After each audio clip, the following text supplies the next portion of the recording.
lumutang na ang isa sa mga kinasuhang miyembro ng Lex Leonom Fraternitas sa pagkamatay ng law student na si Mark Andre Marcos.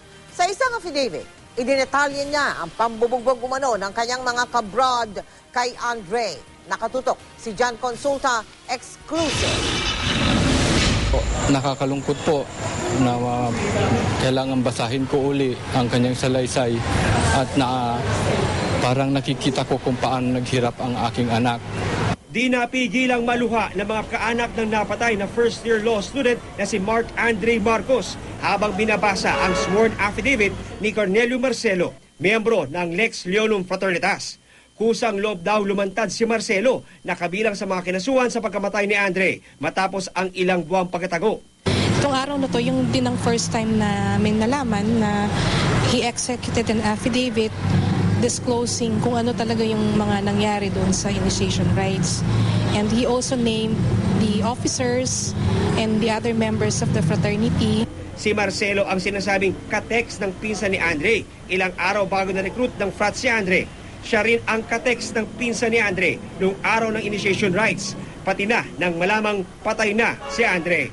Sa affidavit ni Marcelo, sinabi nitong si Geno Villanueva, ang pinuno umano ng fraternity, ang nag-recruit kay Andre. Si Villanueva ay kabilang sa mga sinampahan na ng kaso.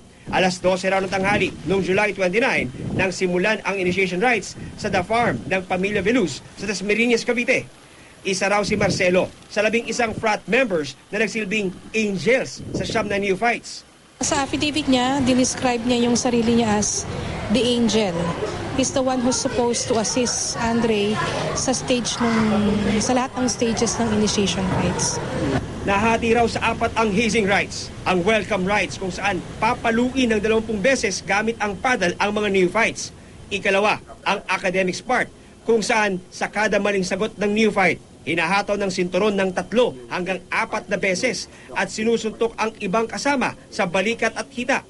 Ayon kay Marcelo, di bababa sa 59 na suntok ang tinanggap ni Andre sa bahaging ito. Sa ikatlong stage na doctrine, bigla raw itong nawala ng balanse, natumba at halos humalik sa lupa. Sa ika-4 at huling stage na batching, kaliwat kanang suntok, hataw ng sinturon at sipa sa hita raw ang tinanggap ni Andre. Bilang angel ni Andre, nakiusap pa raw si Marcelo sa kanyang mga kabrad na wag nang saktan si Andre. Pero nagpatuloy pa rin daw ang pananakit. Nang patapos na raw ang initiation rites, bigla na lang daw tumumba si Andre. Agad daw dinala sa ospital si Andre ng 5 tao, kabilang ang katulong ng mga Veluz. Meron na tayong first-hand witness, eyewitness na nakakita ng pangyayari. Ngayon po, pinapanalangin na lang namin na harapin nila yung responsibilidad nila. Kung sino man yung mga akusado. Ayon sa NBI, magpapatuloy ang kanilang pangangalap ng ebidensya para mapanagot ang lahat ng sangkot sa hazing. Tahimik kaming nagtatrabaho at gumagawa ang mga nararapat upang makatulong sa pagsugpo ng kriminalidad dito sa atin na bansa. Ayon naman sa Lex Leonom Fraternity, sinabi ng kanilang mga alumni na kung may mga paratang laban sa kanilang mga miyembro ay dapat harapin ito at hayaan na matimbang ang lahat ng mga ebidensya na iprepresenta sa korte kabilang ang affidavit ng kanilang kabrad na si Cornelio Marcelo. I'm not bothered at all. Ako naman, naniniwala naman ako ng lahat yan na i-judge ko siya sa life. What happened? Nag-file na ng demanda, sasagutin ng demanda,